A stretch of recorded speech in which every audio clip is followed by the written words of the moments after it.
Bonjour à tous. Dans cette vidéo, nous allons intégrer le préprocesseur SAS à notre site WordPress de manière simple. Alors pourquoi je dis de manière simple?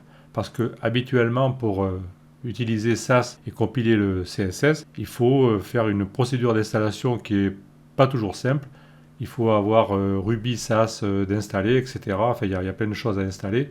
D'ailleurs, j'avais créé une série ici sur la chaîne YouTube qui s'appelle Webpack Babel Masterclass, qui expliquait comment créer une solution de développement qui comprend SAS. Et en créant cette solution, nous avions vu que nous devons gérer un fichier package.json, installer des dépendances Node.js, etc., installer des modules pour compiler le SAS. Nous devons ensuite utiliser Webpack et configurer un fichier webpack-config.js, etc., avec plein de paramètres. Donc tout ça, c'est compliqué et ça peut en rebuter certains. Et récemment, je me suis rendu compte qu'au niveau de Visual Studio Code, il existe une extension de VS Code qui s'appelle Live SAS Compiler. Et donc, cette extension ici nous permet de compiler le SAS en direct et de créer le CSS. On n'a pas besoin d'installer quoi que ce soit, ça marche tout seul, donc c'est vraiment intéressant. Donc nous allons utiliser ce plugin dans Visual Studio Code. Nous le configurerons avec juste quelques lignes, comme ceci. Vous voyez qu'il n'y a pas grand chose à faire. On va lui déclarer la méthode de compilation et éventuellement si on fait une carte ou pas. Bon, il peut encore gérer les préfixes, etc. C'est quand même assez complet, mais ça reste simple. C'est-à-dire que pour une solution comme un site WordPress, c'est idéal parce que dans WordPress, nous avons une seule feuille de style générale et elle est située dans la racine du site. Donc là, il n'y a pas de gros problème. On va faire une méthode simple. Ensuite, notre fichier CSS, nous allons pouvoir le découper en morceaux, comme vous voyez ici. J'ai créé ce qu'on appelle des partiels. Et ces partiels seront assemblés à l'intérieur d'un fichier. Donc c'est le principe de fonctionnement de SAS. Et le résultat sera généré dans la racine du thème ici avec le fichier style.css qui pourra être compressé. Donc là ici nous le voyons non compressé, mais il pourra être compressé. Et aussi nous aborderons, mais très rapidement, parmi les autres avantages de SAS, le fait de pouvoir ici imbriquer nos règles. Comme vous le voyez ici, il y a une hiérarchie, ça nous permet d'écrire nos règles plus facilement. Voilà ce que nous allons faire dans ce tutoriel. Donc je vais effacer tout ça et nous allons repartir de zéro. Donc c'est parti, je vous donne rendez-vous dans les secondes qui suivent. Dans un premier temps, nous allons devoir installer une extension dans Visual Studio Code qui s'appelle Live SAS Compiler. Je me rends donc ici sur le bouton des extensions, je clique et je vais rechercher au niveau des extensions quelque chose qui s'appelle Live SAS. Comme ceci, et je vais trouver celui-ci, Live SAS Compiler. Je clique dessus, qui m'explique à quoi ça sert.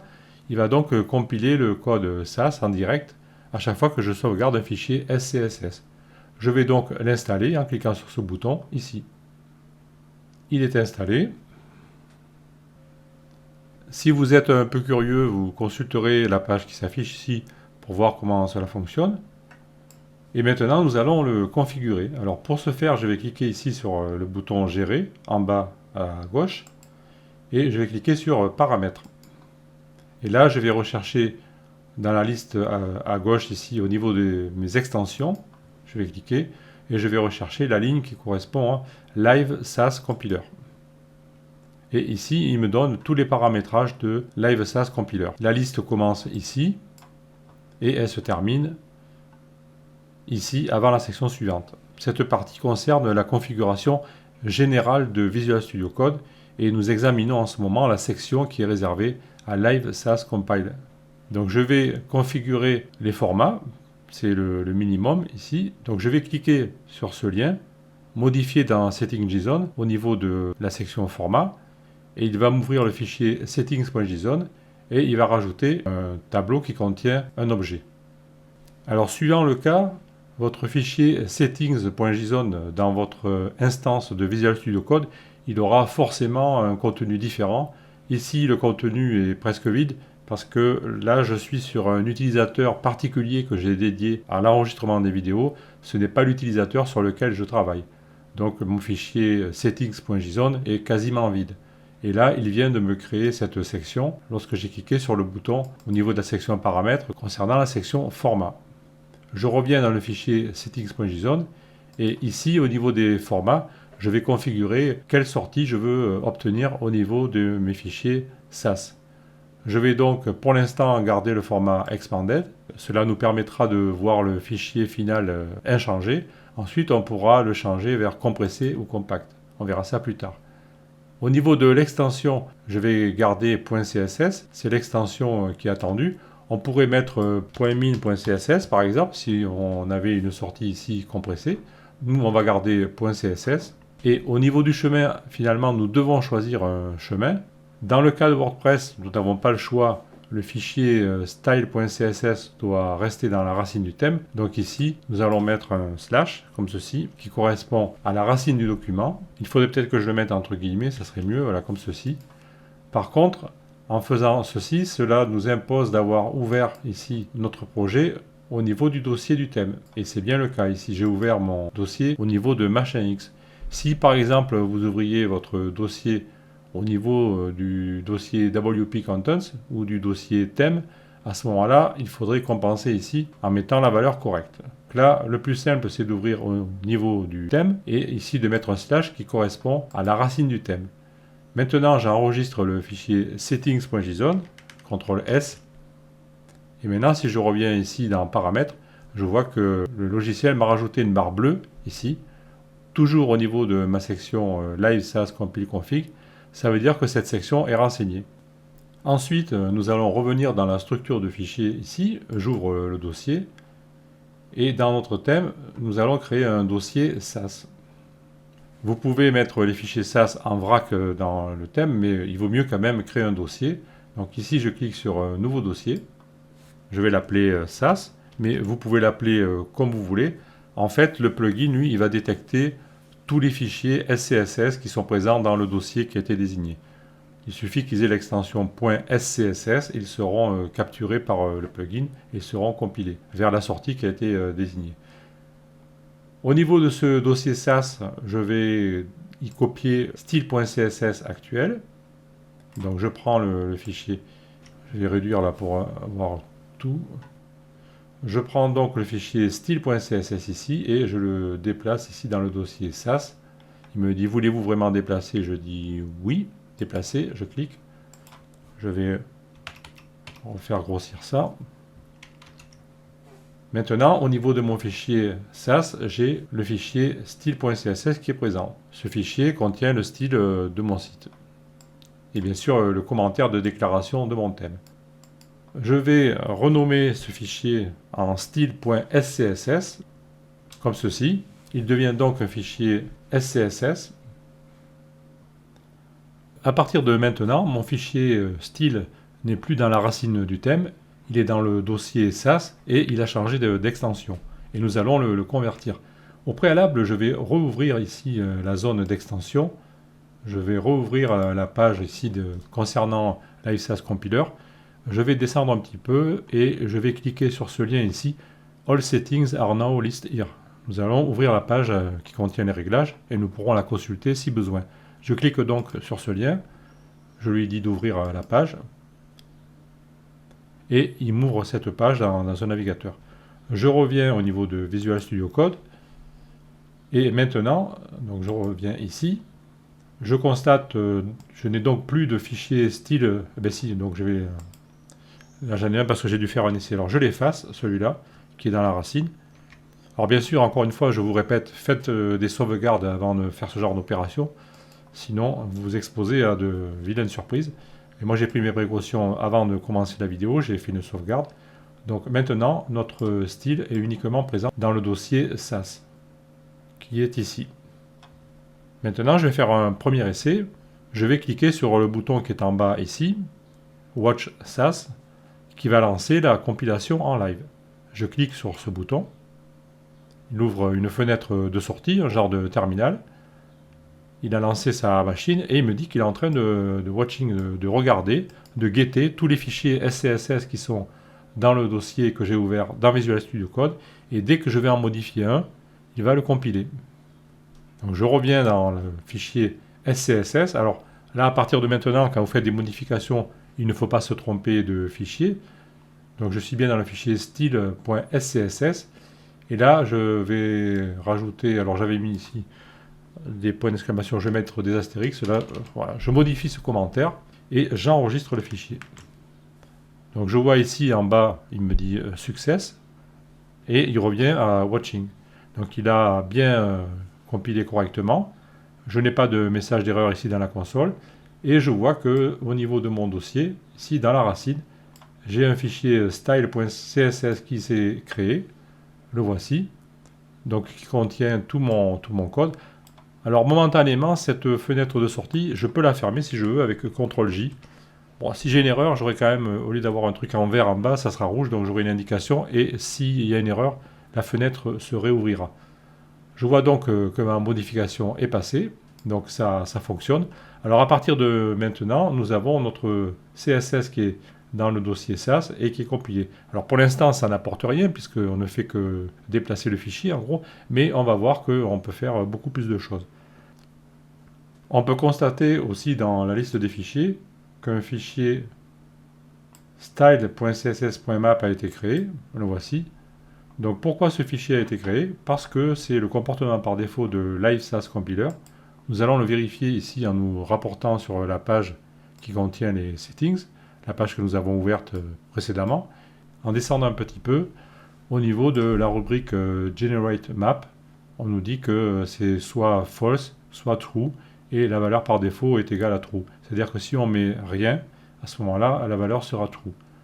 Pour annuler les maps, il faudrait mettre une clé de réglage et mettre la valeur à false. On pourra le faire pour essayer si on veut. Pour faire ceci, il suffit de revenir dans Visual Studio Code, de reprendre ici les paramètres, donc gérer paramètres, et au niveau toujours de mon extension ici qui s'appelle LiveSAS Compiler, donc je fais bien attention d'être dans la bonne rubrique ici, et je descends, je vais à la recherche de Generate Map ici. Donc il me propose un lien modifié dans setting.json. Donc voilà, il va créer automatiquement la clé, ça m'évite de me tromper en la tapant. Et là, il me met la valeur par défaut, donc je peux la laisser. Je vais faire CTRL-S pour enregistrer les paramètres. Je vais revenir ici dans la liste des fichiers, je vais effacer la map, là, comme ceci. Et maintenant, si je refais une génération, c'est-à-dire je vais remodifier mon fichier et je vais faire CTRL-S pour le sauvegarder, à ce moment-là, je vois que la map n'est pas recréée. Donc voici comment vous pouvez régler les quelques paramètres offerts par LiveSAS Compiler. Maintenant, nous allons revenir sur la page ici des settings et nous allons examiner les settings correspondant au format ici. Nous avons commencé avec le format Expanded qui ne change rien et nous avons aussi à notre disposition les formats Compact et Compressed. Nous le voyons ici. On va essayer les deux formats Compact et Compressed. Donc je reviens dans Visual Studio Code, je reviens dans Setting.json et là je vais mettre Compact. J'enregistre. Je vais revenir sur le fichier style.css. Je vais refaire une modification pour déclencher une génération. Je fais CTRL-S. Success. Je rouvre style.css qui est généré. Et là, je vois que toutes mes règles CSS maintenant tiennent sur une ligne. C'est le format compact. Alors qu'au départ, j'avais des sauts de ligne sur mes règles CSS. Je vois ici qu'en sortie, les règles font une ligne. Maintenant, nous allons tester le format Compressed. Donc ici, je tape Compressed. J'enregistre. Je reprends style.scss. Je refais encore une modification. J'enregistre. À chaque fois, je vérifie que j'ai success en bas. Et maintenant, si je revérifie le fichier généré, je vois que, alors c'est là-haut, hop, je vois qu'il a tout mis sur une seule ligne. Là, ici, j'ai une barre de défilement horizontale, donc tout mon fichier CSS est compressé, donc sa taille va être fortement réduite et il se chargera plus vite. Par contre, on a un gros problème maintenant, puisque je vous rappelle que nous sommes dans un contexte WordPress et que au niveau de WordPress, au niveau du fichier style.css, nous avons un commentaire obligatoire ici qui permet à WordPress de détecter le thème. Donc le fait d'avoir compressé notre fichier ici le commentaire, tous les commentaires en fait ont disparu. Donc ça pose un gros problème. Eh bien le problème, il va être simple à résoudre. C'est au niveau de notre commentaire ici, ouvrant, après l'astérisque, nous allons ajouter un point d'exclamation. C'est un code de SAS qui permet de conserver les commentaires qui ont ce point d'exclamation. J'enregistre. Et maintenant, si je réexamine mon fichier style.css, je vois que le commentaire est conservé. Tout le reste du fichier est compressé, mais le commentaire est conservé. Donc WordPress va pouvoir détecter le thème. À partir de maintenant, il serait peut-être judicieux d'aller faire un petit tour sur le site pour voir si notre feuille de style est bien reconnue. Donc je bascule ici sur le navigateur dans le site. Le site, c'est celui qui a été construit avec la série Créer un thème WordPress, hein, mais ça peut fonctionner dans votre thème aussi. Donc nous prenons ce thème en exemple. Donc je vais sur la page du blog par exemple, et ici je vais examiner les compteurs de pages ici. Je fais un clic droit, inspecter. Il va m'ouvrir ici l'observateur, donc je vois que c'est un A de classe page number, et il y a une classe LGMAC pagination, il est ici. Je corresponds à cette classe ici. Et je vois que là, il me dit style.css. Donc si je clique sur ce lien ici, je vois qu'il me montre le fichier qui fait une seule ligne. Donc pour inspecter le code, c'est pas terrible. Nous allons remettre en place la map et nous allons voir la différence. Je reviens dans Visual Studio Code. Je reviens dans settings.json et au niveau de la section settings generate map, je vais mettre true ici. Je vais réinstaurer le comportement par défaut. J'enregistre. Je vais refaire une modification dans mon fichier, je vais enregistrer. Je vais vérifier que la map a été créée. Voilà, style css.map. Et maintenant, si je recharge ici mon site, et si je réinspecte, eh bien, je vois que là, automatiquement, alors non, il ne l'a pas fait, mais je vais quand même aller voir ici. Voilà, si je clique sur le lien, maintenant, il m'affiche le code CSS non compressé. Donc la map sert à ça, sert à vous afficher le code au bon endroit, puisque après nous allons découper notre fichier en rondelles. Cette option map est très importante pour le développement. Une fois que votre code CSS est au point, à la limite vous pouvez la supprimer, mais c'est pas gênant. Je reviens ici dans le code. Je vais vous faire aussi remarquer que dans setting.json, étant donné que j'ai mis une nouvelle valeur concernant live SAS compile settings, ici si je fais réapparaître les paramètres, donc ici, on va voir qu'il me rajoute, voilà, c'est ici, il m'a mis maintenant une ligne bleue en face de generate map, puisque j'ai mis une valeur dans le fichier settings.json. Donc lorsque vous voyez des lignes bleues ici dans cette partie, qui liste les paramètres au niveau de la zone de paramétrage de Visual Studio Code, le trait bleu indique qu'une valeur est renseignée dans le fichier. Voilà. Donc maintenant, nous allons continuer. Pour l'instant, nous avons comme progrès que notre fichier est compressé automatiquement, mais ça ne s'arrête pas là. Le vrai avantage de SAS, c'est qu'on va pouvoir découper notre fichier en rondelles ici, le fichier style.css. Ça permet de séparer les parties, car bien souvent, lorsque l'on commence à faire des fichiers CSS, surtout si on met une ligne par déclaration, on a rapidement un fichier qui va faire 800 000 lignes, et après lorsqu'on veut modifier quelque chose, on cherche dans un fichier, on ne sait plus à quel endroit il est, si c'est au début, au milieu, etc. Donc on n'arrête pas. Et là, avec ça, on va pouvoir découper notre fichier en rondelles, même en morceaux logiques, par exemple un fichier pour la config, un fichier pour le header du site, un fichier pour la page d'accueil, un fichier pour la page contact, etc., un fichier pour le footer, et on aura une organisation plus intéressante. Alors pour ce faire, je vais prendre le fichier style.css. Alors là, je pars d'un fichier qui est déjà existant, donc je vais convertir. Mais vous, si vous partiez de zéro, vous créeriez vos fichiers vides et vous les compléteriez au fur et à mesure. Alors ce fichier, je vais le renommer pour l'instant tempo, puisqu'il va me servir à créer des rondelles. Donc je clique sur renommer et je l'appelle tempo. Voilà, comme ceci. Et maintenant, je vais créer un nouveau fichier que je vais appeler style.scss, comme il était avant. Mais il va être vide, ce fichier. Donc style.scss. Et c'est ce fichier-là qui va rassembler les rondelles le résultat va être compilé vers le fichier style.css dans la racine du projet. Alors je vous rappelle que le nom est important, et si je l'appelle style2, il créera un fichier style2.css et ce fichier ne sera pas reconnu dans WordPress. Donc ici le nom est imposé. Au niveau de mon fichier tempo, qui est une rondelle, on va dire, il faut que je fasse précéder son nom d'un trait bas. Donc je vais le renommer ici. Et au début du nom, je vais rajouter un underscore, c'est-à-dire le tiré du 8 ici, comme ceci. Ça veut dire qu'au niveau de SAS, que c'est un fichier partiel. Ce fichier ne sera pas compilé par SAS. Par contre, je vais l'intégrer dans mon fichier style.css ici, avec une règle import. Donc ici, il suffit que je fasse @import.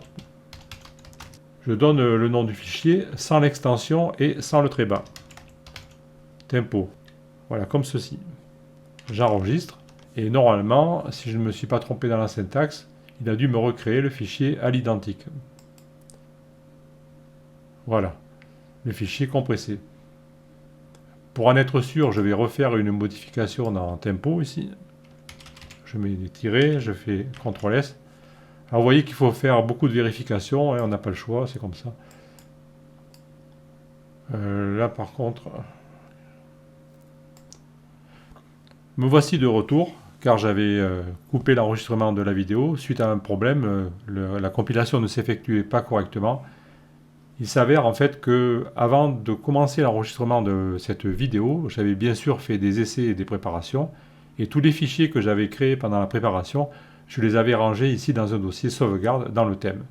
Et ces fichiers, forcément, puisque parmi ceux-ci, il y avait des fichiers SCSS, ils étaient exposés à LiveSAS Reloader, et forcément, ils étaient pris en compte lors de la compilation, donc c'était pas correct.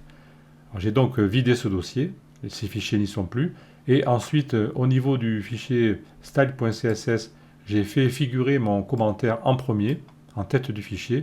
La déclaration char7, ici, je l'ai déplacée après. Et maintenant, tout fonctionne correctement. C'est-à-dire que si je fais une modification, par exemple, ici, je vais enlever ce saut de ligne et que j'enregistre. Donc, après avoir vu success en bas, si je rouvre mon fichier style.css, voilà, je vois que tout est sur une ligne. Avant de continuer, je vais refaire une modification au niveau de setting.json. Alors, au lieu de faire gérer paramètres, vous pouvez l'afficher plus rapidement en faisant CTRL majuscule P pour afficher ici la palette de commandes. Et là, il suffit de taper par exemple Settings. Et là, il va vous proposer, alors en le tapant correctement bien sûr, afficher les paramètres en JSON. Vous cliquez et vous avez le fichier. Je vais modifier ici dans le format, je vais mettre Expanded pour pouvoir vérifier le résultat de ce que je vais faire ensuite. J'enregistre ce fichier, je relance une compilation ici, en modifiant et en faisant CTRL-S, et mon fichier style.css final maintenant, il n'est plus compressé. Je vais pouvoir examiner son contenu à chaque fois. Je vais vous demander de noter que actuellement ce fichier fait 285 lignes. Ça, on va voir si le résultat de ce que je vais faire au niveau du découpage va le modifier ou pas. Je reviens ici dans le dossier SAS et je vais créer 3 fichiers. Je vais faire partie 1, partie 2, partie 3. Je ne vais pas me casser la tête, mais vous, dans la vraie vie et dans un vrai thème, vous feriez des fichiers logiques, par exemple header, footer, contact, ce que vous voulez, correspondant à des entités logiques. Donc je vais créer un fichier partie 1. Donc c'est un partiel, je le fais démarrer par un underscore. Voilà, comme ceci. Je vais créer un fichier partie 2, .scss. Et le tempo, je vais le renommer partie 3. Donc, je fais renommer. Voilà, je fais ça pour aller plus vite, hein, parce que je vois que le temps tourne déjà. Maintenant, au niveau du fichier style.css, lui qui ramasse tout, je vais modifier, bien sûr, tempo n'existe plus. Donc là, je vais mettre dans celui-là partie 1, sans me tromper, comme ceci. Je vais dupliquer la ligne 2 fois. Et là, je vais mettre partie 2 et partie 3. Alors encore une fois, vous, vous feriez des découpages avec des noms logiques, bien sûr. Je vais enregistrer ce fichier. Donc, logiquement, là, il ne devrait rien me créer. Enfin si, partie 3, il existe, ça continue à fonctionner, mais peu importe. Maintenant, je vais répartir le contenu dans les 3 fichiers. Alors je pars de partie 3, c'est celui qui contenait tout. Alors là, je vais découper, je ne vais pas me casser la tête, je vais prendre... allez, je vais prendre jusqu'à la ligne 76. Donc je fais une sélection. Je fais CTRL-X pour couper et je vais le coller dans partie 1. Comme ceci. J'enregistre. Maintenant, je reviens dans partie 3. Je vais prendre ici la suite jusqu'à, on va dire, ligne 98. Là, c'est vraiment, je fais ça à l'arrache. CTRL-X pour couper. Je vais dans partie 2 et je le colle à l'intérieur. Et CTRL-S pour sauvegarder. Donc maintenant, nous avons 3 fichiers, partie 1, partie 2, partie 3, qui contiennent les 3 parties de notre code CSS. J'enregistre bien partie 3 ici. Et au niveau de style.css, nous les chargeons un par un. Alors là, bien sûr, l'ordre est capital. Si dans partie 2, vous avez une règle identique à partie 1, elle écrasera cette règle, puisque au niveau du CSS, l'ordre est important dans la déclaration de nos règles. Donc maintenant, si je reviens dans style.css, c'est-à-dire le fichier qui a été généré au final, donc je vais aller en bas. Voilà, il a toujours 285 lignes. Le fichier est exactement le même. On va vérifier que ça marche en faisant une modification ici au niveau du premier. Je vais remettre une classe, body class truc. J'enregistre. Je vais réexaminer style.css. Il n'est pas ouvert là. Ah, il est là. Voilà, j'ai bien body class truc. Donc ça fonctionne parfaitement. Je reviens dans partie 1. J'enlève cette classe qui est inutile. Voilà, alors ça c'est un des premiers avantages de SAS, c'est qu'il vous permet de structurer vos fichiers, de les découper en morceaux. Et bien sûr, après, lorsque vous avez une modification à faire, par exemple, imaginons que vous ayez une barre de navigation très compliquée en CSS, avec 50 lignes de CSS, eh bien vous pouvez centraliser ces 50 lignes dans un seul fichier. Et lorsque vous avez une modification à faire, vous allez retrouver très rapidement votre code CSS. Je vous rappelle encore une fois en insistant que ici au niveau des partiels, le principe c'est que tous les fichiers dont le nom est précédé d'un tiret bas ici ne sont pas compilés. On doit les charger ici dans un fichier comme on l'a fait avec le fichier style.scss avec la directive import sans préciser l'extension ni l'underscore et à ce moment-là leur contenu sera compilé à l'intérieur du fichier style. Mais les fichiers en eux-mêmes ne sont pas compilés. On est bien d'accord. Maintenant, nous allons voir un deuxième avantage de SAS et nous nous arrêterons là car ce n'est pas encore une fois un cours sur SAS, mais j'espère vous donner envie de vous plonger dedans. Je vais me positionner sur le fichier partie 2 et par exemple ici, je vais examiner ces règles ici, carousel inner, carousel item, etc. Donc je vois que j'ai pas mal de règles avec carousel inner. On peut imbriquer les règles, c'est-à-dire que je vois que pour ces règles apparaissant dans cette section, elles commencent toutes par carrousel linéaire, enfin elles ont toutes carrousel linéaire, ici, ici, ici, on en a encore là. Alors on va traiter les premières, c'est juste pour vous montrer comment ça fonctionne, ce qu'on peut faire. Je peux créer une règle au départ pour le carrousel linéaire, donc je vais copier ceci, je vais faire un peu de place, et je vais créer une règle. Slider 01, carousel inner. Je crée la règle. Maintenant, à l'intérieur de cette règle, donc je n'ai rien qui s'applique directement au carousel inner. Par contre, j'ai des choses qui s'appliquent au carousel item. Alors je peux déplacer la règle carousel item, carousel caption à l'intérieur. Je peux créer une règle pour le carousel item à l'intérieur de carousel inner. Donc je copie ceci. Vous allez comprendre mieux une fois que ça sera en place. Donc ici, je vais coller, carousel item, et je mets une paire d'accolades. Maintenant, à l'intérieur, je vais pouvoir rajouter une règle pour carousel caption. Étant donné que c'est la fin, je vais tout récupérer d'un coup. Voilà, toute la règle. Et pour aller plus vite, je peux carrément la faire glisser, ici. Voilà, comme ceci. Je vais bien indenter mon code. Là, je dois aussi indenter cette section. Là, c'est très important. Et maintenant, je peux supprimer ici ce bout là qui ne me sert plus à rien. Donc là, qu'est-ce que ça veut dire ici? C'est que je pars d'une règle slider01.carouselInner. À l'intérieur de ceci, si il y a un carousel item, à ce moment-là, on va considérer les éléments de classe carousel caption qui sont à l'intérieur et on va leur donner ces règles. Ensuite, je peux continuer. Donc ici, qu'est-ce que j'ai? J'ai un H3 qui est à l'intérieur d'un carousel item qui lui-même est à l'intérieur d'un carousel inner. Donc la règle carousel item, nous l'avons ici, à ce niveau. Donc elle se termine, alors là par contre, je dois faire revenir cette accolade ici. Voilà. Donc la classe carousel item se termine ici. Donc je peux faire un peu de place comme ceci. Et à ce moment-là, je n'ai simplement besoin que de faire passer le H3. Hop, j'étais un peu loin. Je récupère le H3. Et je le fais glisser au niveau de carousel item, comme ceci. Et je respecte bien mon indentation. Voilà pour le H3. Maintenant, je peux effacer ce bout qui ne me sert plus à rien. Bon, je vais mettre aussi le paragraphe et on s'arrêtera là. Donc je prends le paragraphe qui est dans le carousel item. Je vous rappelle que le carousel item, ses enfants sont sur cette ligne verticale ici. Donc je prends ce paragraphe ici jusqu'à la l'accolade de fermeture.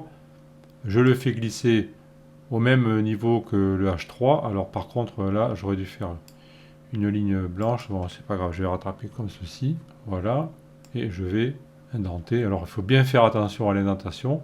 Et là, je vais supprimer ce petit bout qui ne sert plus à rien. Donc on va s'arrêter là pour l'exemple. Donc ici, nous avons 3 enfants du carousel item. Le premier, c'est carousel caption. Le deuxième, c'est H3. Le troisième, c'est le P. Si à l'intérieur du H3, nous avions par exemple un span, nous pourrions le rajouter ici, avec sa règle, avant l'accolade de fermeture du H3. Et à ce moment-là, ça serait H3 espace span au niveau du CSS. Alors donc j'en ai pas, je vais l'effacer. Et par contre, ici pour les éléments, nous avons intégré à l'intérieur d'autres règles, mais ces éléments, par exemple carousel inner, peut avoir ses propres règles CSS, bien sûr. Hein. On peut avoir color ici red. Et dans le carousel item, on pourrait avoir aussi des règles propres, color et green, hein, par exemple. On peut combiner des règles avec des sélecteurs. Donc j'efface ces 2 règles qui ne servent à rien. Je vais enregistrer le fichier partie 2. Et maintenant, je vais vérifier au niveau du fichier style.css. Alors là, je suis au niveau du slider carousel. Voilà, le voici, j'avais préparé le coup. Donc je vois maintenant que tous mes éléments sont devenus des enfants de carousel item. Le premier, carousel caption, le deuxième, H3 et le troisième P. Donc SAS a recréé les règles complètes en mettant tous les éléments bout à bout. Donc ici nous avons les noms longs et par contre au niveau du fichier SCSS nous avons une arborescence, une hiérarchie qui nous permet de mieux comprendre notre fichier. Donc voilà le deuxième avantage de SAS que je voulais vous montrer. Bon après il y a tout un tas de choses, on peut faire des variables, des fonctions, des mixins, etc. Mais là je vous invite à vous intéresser à SAS. Mais pour résumer, le fait d'avoir mis SAS dans notre site WordPress, ça nous permet de découper notre fichier en rondelles afin de mieux le gérer. Et on peut aussi faire cette hiérarchie d'imbrication de sélecteurs. Ça nous donne des fichiers plus faciles à lire. Bien sûr, je vais revenir ici au niveau du site. Là, nous avions modifié les éléments du carrousel. Et je vais recharger la page d'accueil pour vérifier bien sûr que mon carrousel n'est pas en vrac. Pensez bien à chaque fois que vous faites des choses comme ça de vérifier. Donc là, je vois que ça marche. Le carrousel au niveau de ses captions et du H3, il n'y a pas de modification, donc je ne me suis pas planté. Voilà, cette présentation est terminée. Bien sûr, libre à vous de vous intéresser à SAS, car SAS offre bien plus de possibilités que ce que je vous ai montré. Mais le but de cette vidéo, c'était de vous montrer que l'on peut simplement, à l'aide d'un simple plugin de Visual Studio Code, intégrer SAS dans notre style WordPress sans être obligé de monter une application avec Node.js, installer des trucs, Webpack, installer des modules, etc., les configurer. Là, ça marche tout seul. Alors bien sûr, il faut rester simple. On a un seul fichier en entrée, le style.scss, et on a un seul fichier en sortie, le style.css, situé dans la racine. Et dans ce contexte, ça marche parfaitement sans trop se casser la tête. Alors n'oubliez pas après en production au niveau de setting.json ici de revenir à compressed ou compact selon ce que vous voulez faire, et comme ça vous aurez un fichier en plus de style qui sera plus facile à charger et plus rapide. Voilà, je vous remercie pour votre attention et je vous donne rendez-vous dans la prochaine vidéo. A bientôt.